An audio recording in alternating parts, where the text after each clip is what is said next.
Merci. Bon, OK. Bonjour encore tous. Bienvenue à ce webinaire. Je suis Jonathan Encore. Je vous parlerai, du moins, je vais vous entretenir aujourd'hui pendant, disons, 45 minutes sur les aspects de sécurité de Microsoft, du moins que propose Microsoft.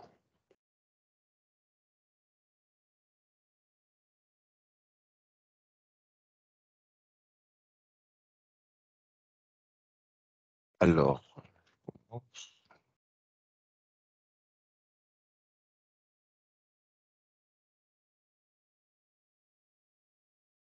alors aujourd'hui, du moins, je commence.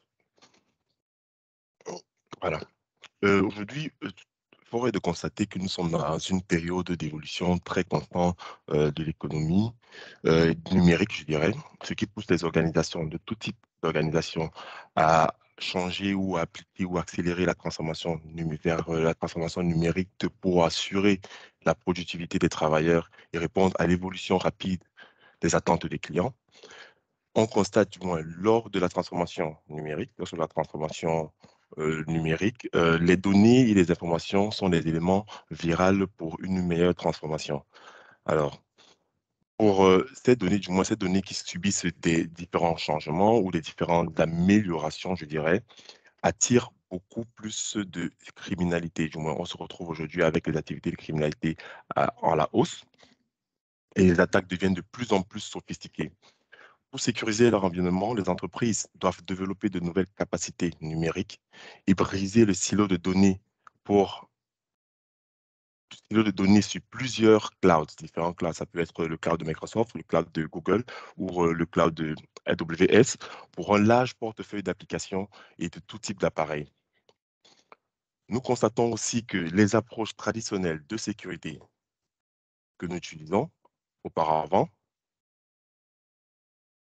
sont aujourd'hui, je dirais, obsolètes, ou du moins les méthodes traditionnelles utilisées de sécurité utilisées ne résolvent plus les problèmes, comme du moins ne résolvent plus les problèmes de sécurité que nous rencontrons aujourd'hui. Donc pour cela, des organisations, du moins entre les différents éditeurs appliquent une nouvelle méthode.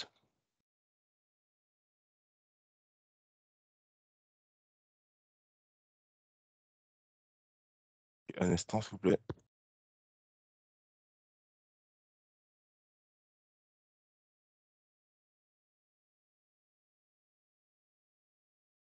Excusez-moi.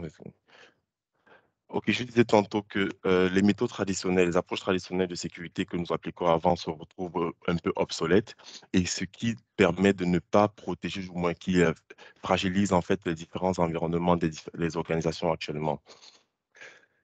Du coup, les organisations se retrouvent responsables de la protection d'un réseau de technologies qui chevauche entre euh, les applications, les différentes évolutions des terminaux, donc ce qui entraîne beaucoup plus d'attaques, du moins ce qui permet aux cybercriminels de pouvoir améliorer leur approche et de changer en fait les différentes tactiques d'attaque et rendre notre système, notre infrastructure très fragile.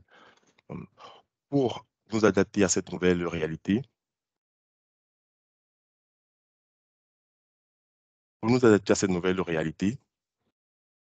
aujourd'hui, nous avons besoin en fait d'un nouvel ensemble de principes, passer de l'hypothèse à la vérification explicite, adopter un modèle accès basé sur la stratégie et le moins de privilèges, conserver, concevoir en fait un principe, à chaque élément de votre système peut être violé. C'est-à-dire qu'aujourd'hui, me mets à l'idée, du moins moi en tant que IT ingénieur, je me mets à l'idée que mon infrastructure est très fragile et que je peux être attaqué à tout moment. J'adapte en fait le modèle d'accès, du moins j'autorise l'accès aux ressources, aux données à des utilisateurs qui ont le droit. Et je me dis aussi que, bon, voilà, aujourd'hui, personne n'est fiable. Aujourd'hui, tout le monde peut être susceptible de créer ou de provoquer une intrusion dans mon environnement. C'est pour cela qu'aujourd'hui, la solution qu'a trouvé Microsoft, c'est la solution, du moins, qu'a trouvé juste d'appliquer Microsoft, c'est la solution Zero Trust, qui est définie par l'idée selon laquelle on ne fait confiance à personne. À personne, on autorise un accès aux ressources dans l'ensemble, à l'entreprise à des personnes qui sont vérifiées, qui sont approuvées et autorisées à accéder aux différentes données. Ce principe fonctionne selon le principe de l'accès de moindre privilège qui accorde de manière sélective et autorise des autorisations pour les seules ressources dont les utilisateurs ou groupes d'utilisateurs ont besoin, sans plus. En outre, sans plus, en outre, les utilisateurs autorisent un accès au réseau et aux données et à d'autres actifs doivent être conditionnellement prouvés par leur identité.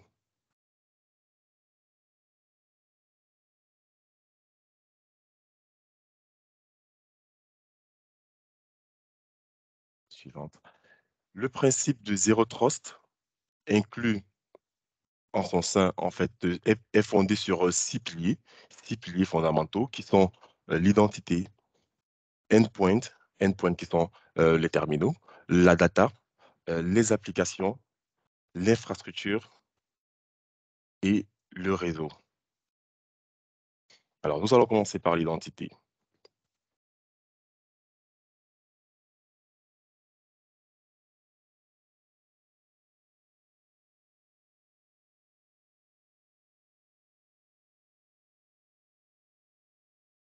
Alors, l'identité aujourd'hui, c'est quoi? L'identité, en fait, je dirais, représente en fait des personnes, des services, des applications Internet of Things, les IoT, qui constituent en fait les principaux, du moins qui constituent les éléments clés en fait courants pour de nombreux réseaux aujourd'hui.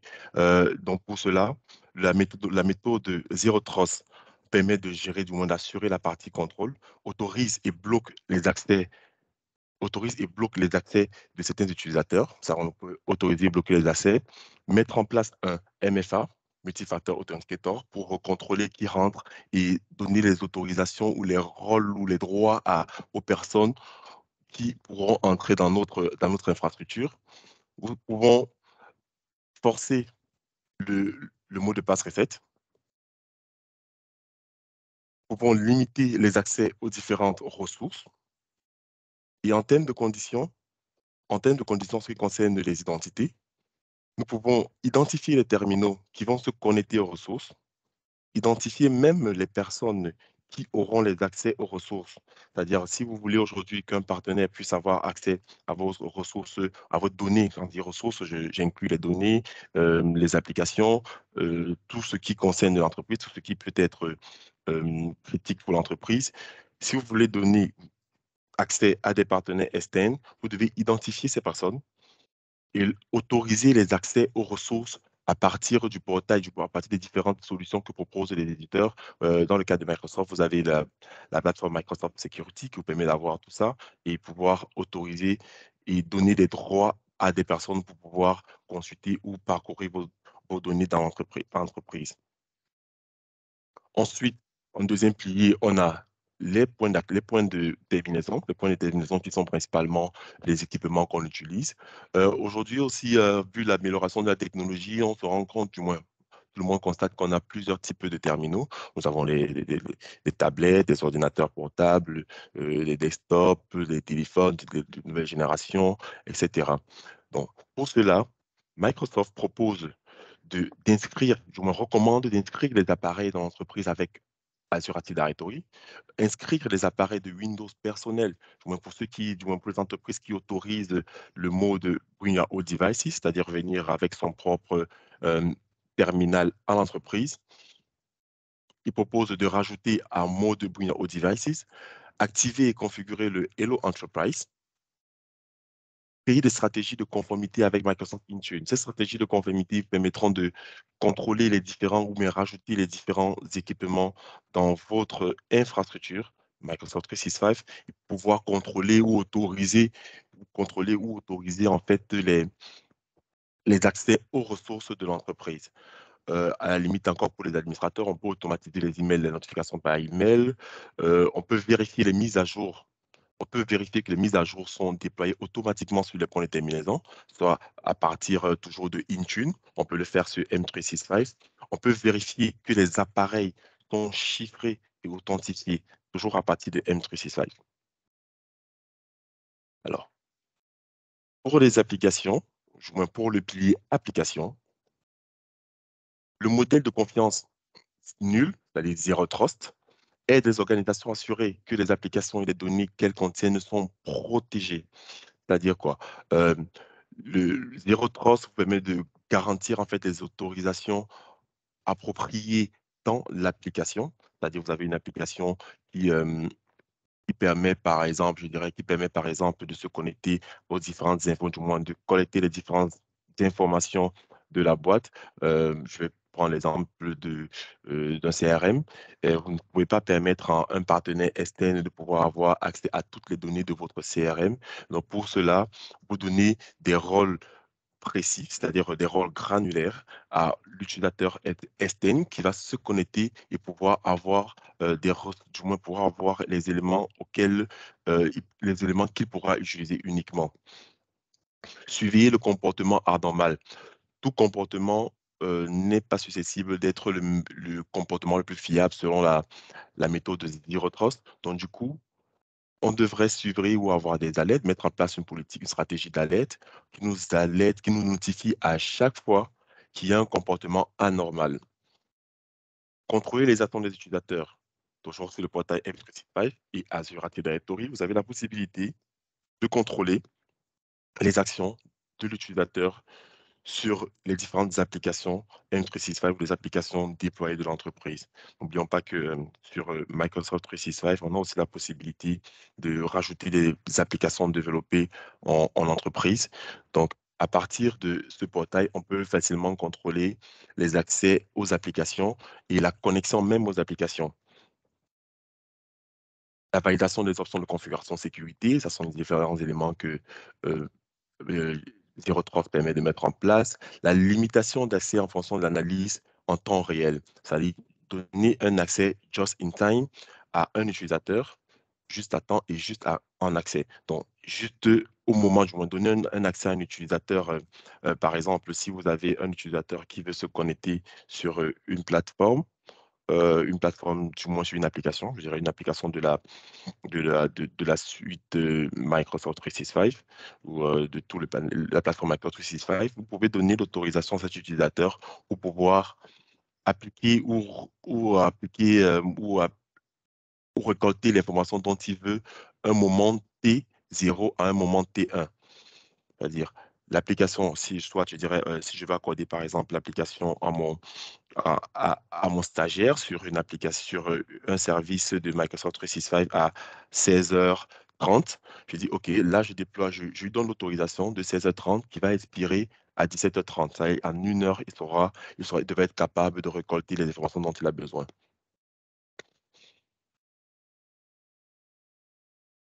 En troisième pilier, c'est l'élément source, l'élément clé qui est la data. Alors, il est important de connaître la data, de protéger les données et empêcher la perte de données, de surveiller et corriger surveiller et corriger les différents accès aux ressources, aux data de l'entreprise.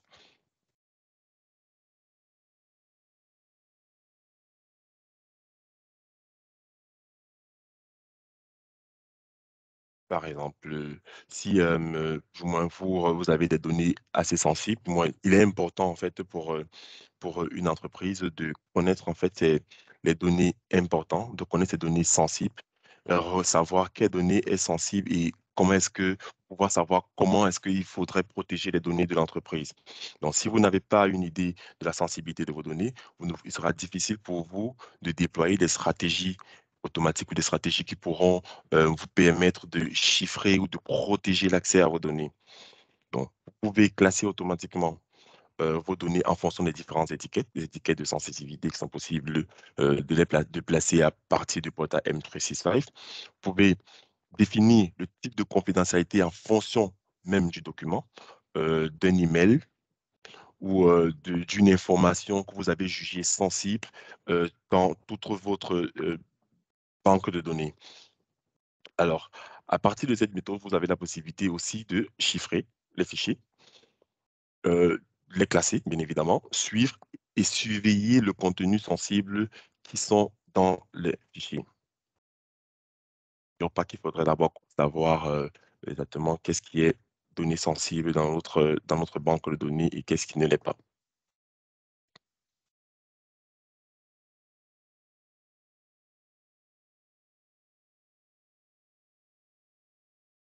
Sur le quatrième pilier qui est l'infrastructure, la sécurité, du moins l'infrastructure qui représente le cœur, aussi je dirais le second cœur. Pourquoi? Parce que avant la donnée, il faudrait d'abord avoir une infrastructure.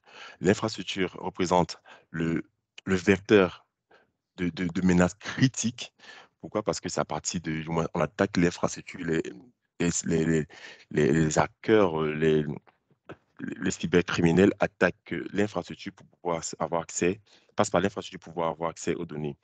Donc, du coup, il serait important de, de sécuriser, d'appliquer des méthodes de sécurité modernes pour pouvoir bien protéger son infrastructure.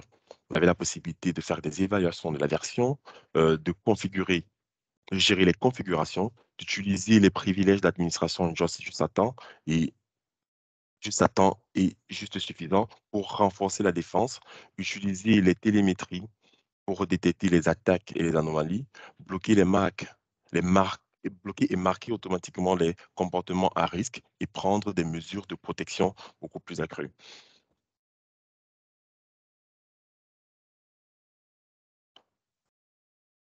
En sixième point, sixième pilier de la méthode Zero Trust, nous avons le réseau.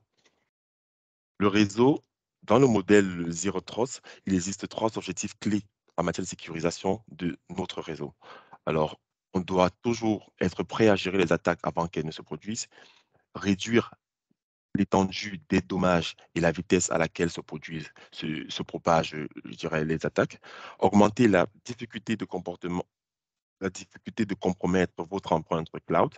Et aujourd'hui, on remarque en fait, je dirais, deux types de menaces. Du moins, ces types de méthodes sont catégorisés en deux types, je dirais deux grandes catégories. On a les attaques connues et les attaques inconnues. Les attaques connues sont des menaces en fait qui ont été découvertes par les fournisseurs de logiciels, c'est-à-dire les différents éditeurs ou l'ensemble de communautés, et d'où la signature de l'attaque est disponible et permettent de, de vous prévenir en fait contre l'attaque de cette contre l'attaque de cette signature, l'attaque qui correspond à cette signature-là. Et pour les attaques inconnues, il s'agit des menaces qui ne correspondent à aucune signature connue. Ces types de menaces incluent des vulnérabilités 0D et des modèles inhabituels dans les trafics de demande. La capacité à détecter de telles attaques dépend de la façon dont vos défenses savent dont vos défenses savent, autant pour moi, ce qui est normal et ce qui ne l'est pas. Alors, pour cela, il y a une communauté d'ingénieurs qui se sont associés pour concevoir de, une solution de cybersécurité Assessment Foundation, qui est la CSAT, software qui a été généré du moins qui a été créé par le Seasonal Security Expert, qui vous permettent de scanner et d'analyser votre infrastructure dans le but d'inventorier les différents équipements, d'inventorier même vos softwares et de trouver en fait les failles pour chaque application, du moins sur la couche application, sur la couche infrastructure et même sur la couche stratégie. Donc, à la sortie de ça, il vous permet de mettre en place en fait des différentes stratégies, des différentes méthodes de prévention et ou à la limite pour la protection des données, vous permettre de, de placer et de mettre en place des DLP.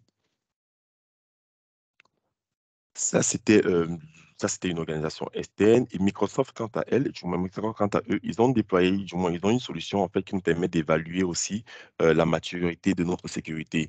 Donc, si vous allez en fait sur ce lien, vous avez un site qui vous permet d'évaluer la maturité de votre entreprise en fonction des différents piliers qui ont été définis plus haut. Donc, si vous voulez évaluer la maturité en fonction de l'identité, vous avez l'identité, vous avez la partie terminaison, vous avez la partie réseau, données ou infrastructures et applications. Donc, le lien, je vais l'ouvrir là. Voilà, pardon. Excusez-moi, je vais ouvrir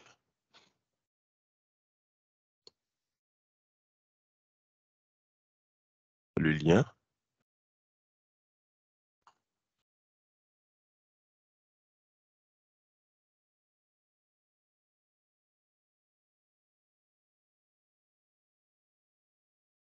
Voilà, j'ouvre le lien là. Voilà, voici le lien du portail que propose Microsoft pour pouvoir évaluer notre sécurité interne. Vous voyez là, vous avez une colonne qui vous renvoie vers tout ce qui concerne la partie identité. Vous avez des questions. Donc là, vous devez répondre fidèlement aux questions pour avoir un meilleur résultat. Vous Ok, avez... il s'est arrêté. Il s'est arrêté, donc on va le faire sortir déjà. allô? Allô? OK. Vous avez la partie identité.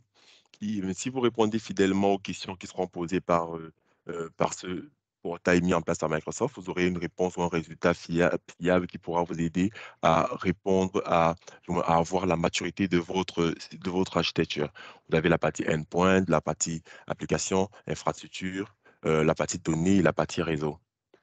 Bon, ça, c'est un portail mis en place par Microsoft. Je vois le lien, il est accessible à tous. Vous pouvez tous passer par ce portail pour évaluer en fait votre maturité, votre maturité.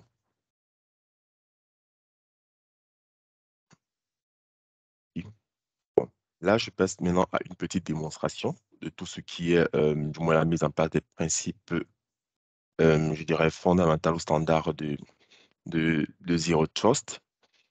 Donc, les mots, je vais encore une fois partager mon écran. Donc, excusez-moi. Voilà. Voilà.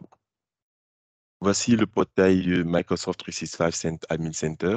Là, sur ce portail-là, je vais rentrer directement vers différentes interfaces d'administration. Là, j'ai administration. Là, je vais rentrer sur l'administration Azure Active Directory.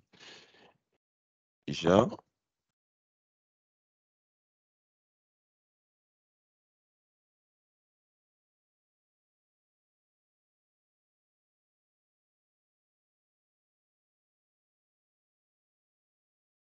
voilà. Portail Azure Active Directory. Là, je me connecte avec ce compte.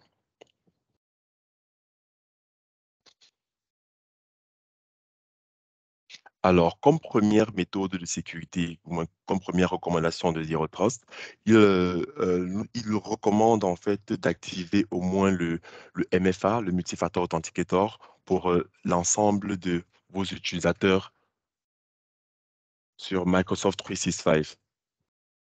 Alors, pour cela, il faudrait avoir au moins une licence Azure AD Premium P1 minimum pour pouvoir activer le Multifactor Authenticator. Alors, là, nous sommes sur le portail. On va aller sur sécurité,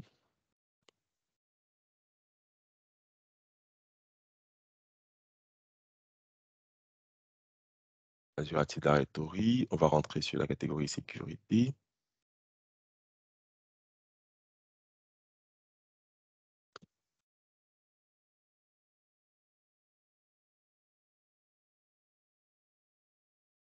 Avec protection et sécurité. Ensuite, on va sur conditional access, accès conditionnel. Voilà. Ici, vous avez le menu de gauche là qui vous donne les différentes options. Là, ce qu'on va créer, on va créer une nouvelle stratégie.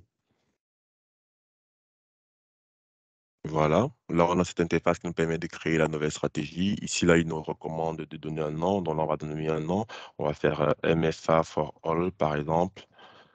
C'est juste un exemple. Là, maintenant, on va désigner en fait les utilisateurs qui affectent cette nouvelle stratégie. Bon, là, je clique là sur utilisateur, je dis tous les utilisateurs de mon tenant. OK. Maintenant, OK, là, je spécifie les applications à sécuriser. Si j'ai des applications que j'ai créées automatiquement, oui, ils apparaîtront là, mais sinon, je vais sélectionner par défaut toutes les applications cloud. Là, on a les applications cloud, les actions de l'utilisateur, le contexte de l'authentification. Donc là, on veut protéger, on va appliquer le MFA sur tout l'accès sur les applications. Donc là, je fais sur toutes les applications cloud. Lorsque je fais sur toutes les applications cloud, là, j'ai sélectionné là, je rentre maintenant au niveau des accès.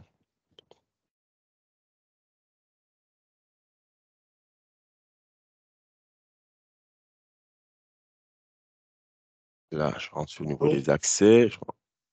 Oui. Accès, Oui. alors je dis accorder l'accès Oh, oui. si la personne, Oh, si la d'accord. personne, si l'utilisateur, C'est agent.fifa.com.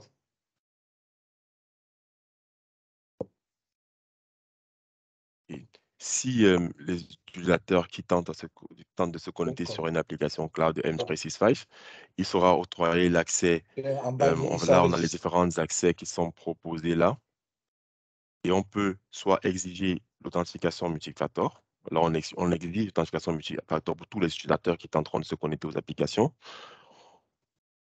Ensuite, lorsqu'on a terminé, on se rassure que on a sélectionné là.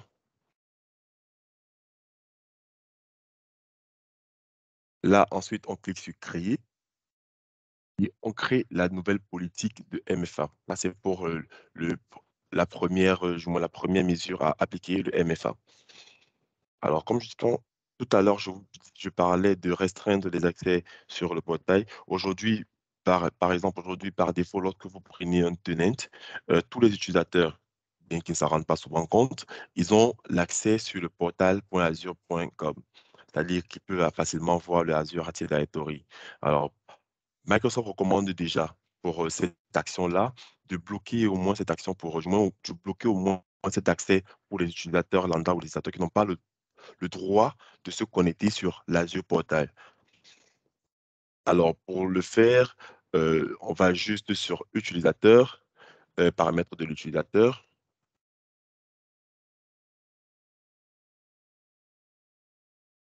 Voilà, vous voyez par défaut là.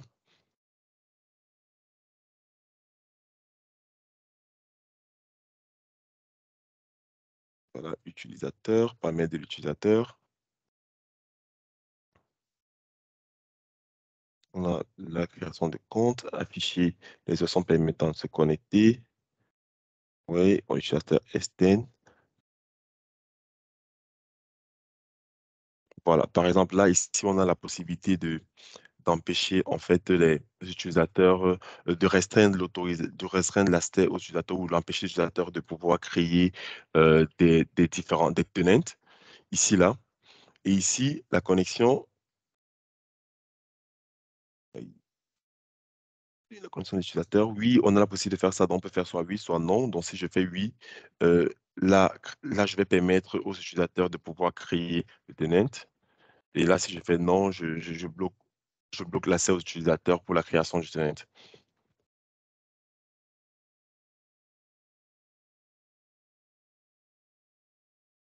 Hein.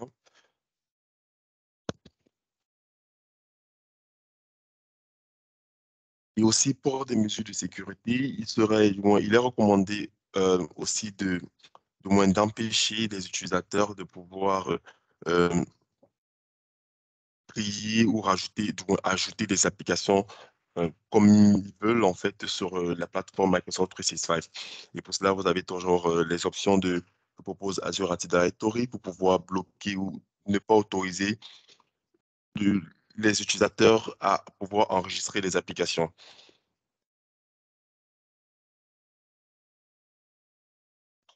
Comme dernier exercice,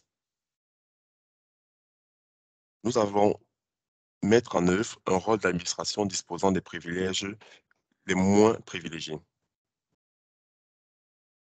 Alors, pour cela, bien évidemment, il nous faut faut toujours avoir une licence Azure AD Premium P1.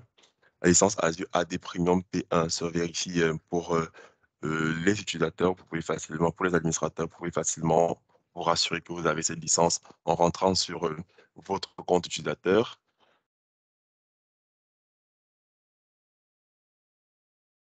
Ensuite, en cliquant sur licence et application,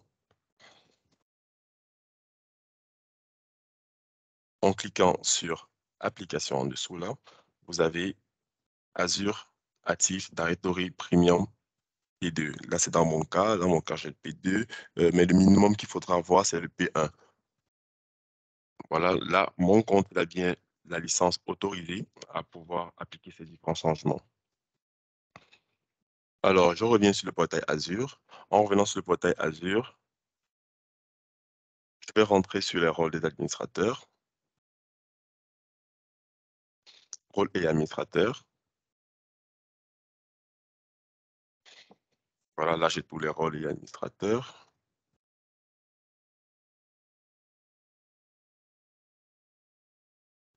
Ici, vous avez tous les différents rôles par défaut, différents templates de rôles par défaut que propose Microsoft. Vous avez aussi la possibilité de créer de nouveaux rôles et de les personnaliser. Mais ici, par défaut, il vous présente les différents rôles qu'il propose, du moins ces différents templates qu'il propose. Alors, pour nous, dans notre exercice, nous allons ouvrir un rôle là. Tous les rôles sont déjà là, ouverts.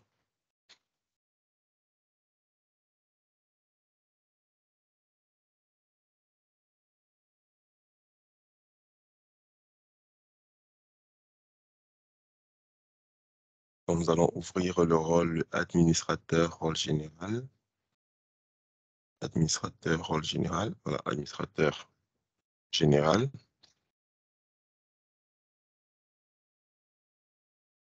Voilà, par exemple, là, j'ai les différents utilisateurs qui ont été affectés à ce rôle.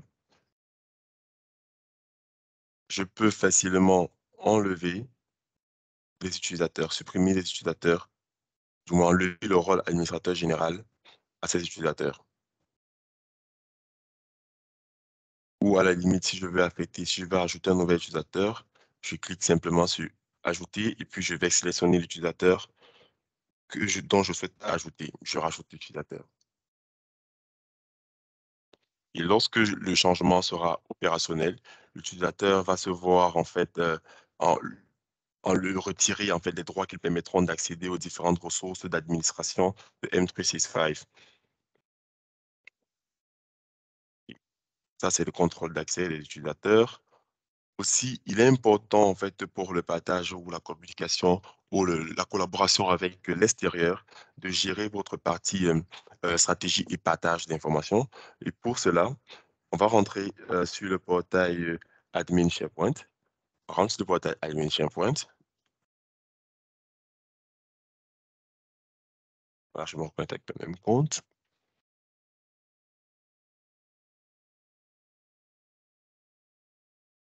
Voilà, c'est bon. Voilà, je rentre dans les stratégies. Je rentre dans les stratégies et dans le partage pour pouvoir restreindre les autorisations, restreindre l'accès vers l'extérieur. Alors, vous remarquez qu'ici, là, tous les utilisateurs peuvent partager les fichiers et dossiers via le lien qui ne nécessite aucune connexion. Ça, ça fait partie de la recommandation de Zero Trust.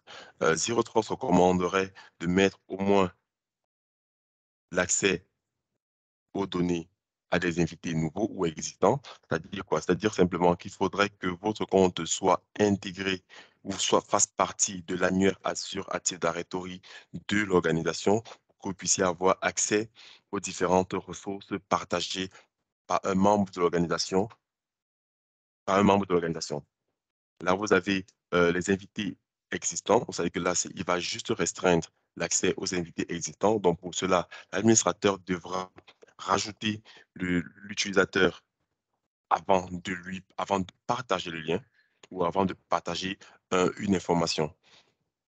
Là, ce qui fera en sorte que vous aurez dans votre annuaire des collaborateurs externes que vous connaissez et avec qui vous travaillez. Voilà. Vous avez encore des paramètres de partage externe supplémentaires qui permettent d'autoriser en fait des invités à partager des éléments qui ne leur appartiennent pas, qui ne seraient bien évidemment pas une meilleure méthode, une meilleure stratégie. Vraiment, vous devez désactiver ceci et puis activer ceci. Les invités doivent se connecter à l'aide d'un compte auquel les invitations de partage ont été envoyées. Ce qui fera en sorte qu'à chaque fois que vous allez partager un document vers un collaborateur externe, avant d'ouvrir ou de parcourir ce document ou de cliquer sur un lien, il devra se connecter avec son compte et vérifier la partie, du moins approuver que c'est vraiment lui. Donc, on dirait la partie contrôle d'identité. Donc, s'il ne vérifie pas, s'il ne dit pas, s'il ne prouve pas que c'est exactement lui qui est en train de se connecter pour pouvoir avoir accès à la ressource, ses accès seront bloqués et il ne pourra pas consulter le document. Donc, voilà. En gros, c'est quelques petites configurations rapides que vous pouvez faire facilement sur votre portail M365 pour pouvoir assurer le minimum de sécurité sur votre tenant. Et sans oublier que vous avez la possibilité, à partir du portail de sécurité et conformité, de pouvoir voir votre score actuel de sécurité que vous avez. Vous pourrez, grâce à des recommandations qui sont faites sur le portail de sécurité, appliquer les différentes stratégies ou les différentes politiques de sécurité pour améliorer votre score. Là, par exemple, je vais ouvrir le portail Microsoft Defender. Sur ce portail Microsoft Defender, vous voyez là, directement, lorsque je l'ouvre, lorsque vous l'ouvrez là, vous avez votre score de sécurité là qui apparaît. Oh, il a 30, désolé, mais c'était juste pour la démo. Rien n'est vraiment appliqué. Donc voilà, le score est là, il a 30, mais vous pouvez vraiment faire améliorer votre score grâce aux recommandations qui sont faites ici en bas. Là, vous avez une liste de recommandations faites par Microsoft qui vous permet d'améliorer votre score. Donc, lorsque vous appliquez en fait les plus critiques, vous verrez votre score croître vers le haut. Voilà. C'est ce que je voulais vous montrer aujourd'hui dans ce webinaire. Merci de votre attention. Merci de votre participation. Je reste ouvert aux questions.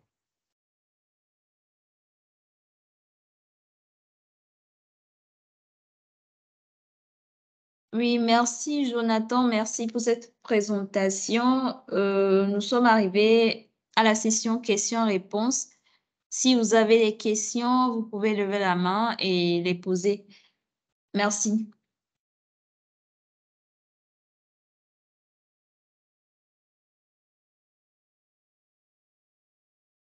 Ok, je vois une question de monsieur Akessi Elvis qui voudrait avoir le lien dans le chat. Vous voulez avoir le lien de Microsoft pour l'évaluation, je suppose. Donc, je vous l'envoie là dans le chat rapidement.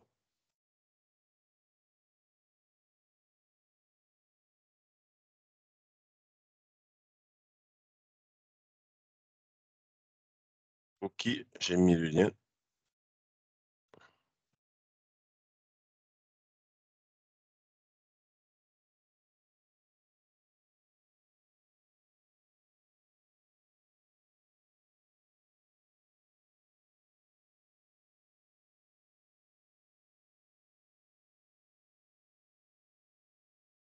Bon, pas de questions, Fabrice?